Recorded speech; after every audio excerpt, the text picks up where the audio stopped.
ప్రతి ఒక్క గర్భిణీ స్త్రీ కూడా తను నార్మల్గా డెలివరీ అవ్వాలి అని మనస్ఫూర్తిగా అయితే కోరుకుంటుంది. ఎవరైతే డెలివరీకి దగ్గరలో ఉన్నారో వాళ్ళకి ఈ వీడియో అనేది చాలా బాగా యూజ్ అయితే అవుతుంది అనమాట.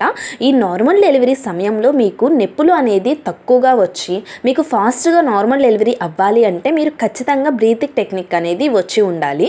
మీరు పెయిన్స్ వచ్చే సమయంలో ఈ బ్రీతింగ్ టెక్నిక్ కనుక యూజ్ చేస్తే మీకు నొప్పులు అనేది కొంచెం తగ్గుతాయి, ఫాస్ట్గా డెలివరీ కూడా అయిపోతుంది అనమాట. అంటే కొన్ని తక్కువ అవర్స్లోనే మీకు ఈజీ నార్మల్ డెలివరీ అయితే అయిపోతుంది. సో ఈ బ్రీతింగ్ టెక్నిక్స్ అనేది మనం ఏ మంత్ నుంచి ప్రాక్టీస్ అయితే అవ్వాలి, డెలివరీ సమయంలో పెయిన్స్ వచ్చే సమయంలో ఈ బ్రీతింగ్ టెక్నిక్స్ అనేవి మనం ఎలా యూజ్ చేయాలి అనే దాని గురించి మన యూట్యూబ్ ఛానల్లో లాంగ్ వీడియో అయితే ఉంది. ఎవరైతే డెలివరీకి దగ్గరగా ఉన్నారో నార్మల్ డెలివరీ అవ్వాలి అనుకుంటున్నారో వాళ్ళు ఖచ్చితంగా ఈ వీడియో అనేది చూడండి. ఇది 100% వర్క్ అవుతుంది. నా పర్సనల్ ఎక్స్పీరియన్స్తో చెప్తున్నాను. మీకు పెయిన్స్ అనేది చాలా తక్కువగా అనిపిస్తాయి, మీ పెయిన్స్ అనేది భరించగలగరు అనమాట ఈ బ్రీతింగ్ టెక్నిక్స్ అనేది యూజ్ చేస్తే. ఈ వీడియో కింద లింక్ ఇస్తాను, లేకపోతే మన యూట్యూబ్ ఛానల్లో లాంగ్ వీడియో లింక్ ఉంది, వెళ్ళి చూసేయండి. Thank you for watching.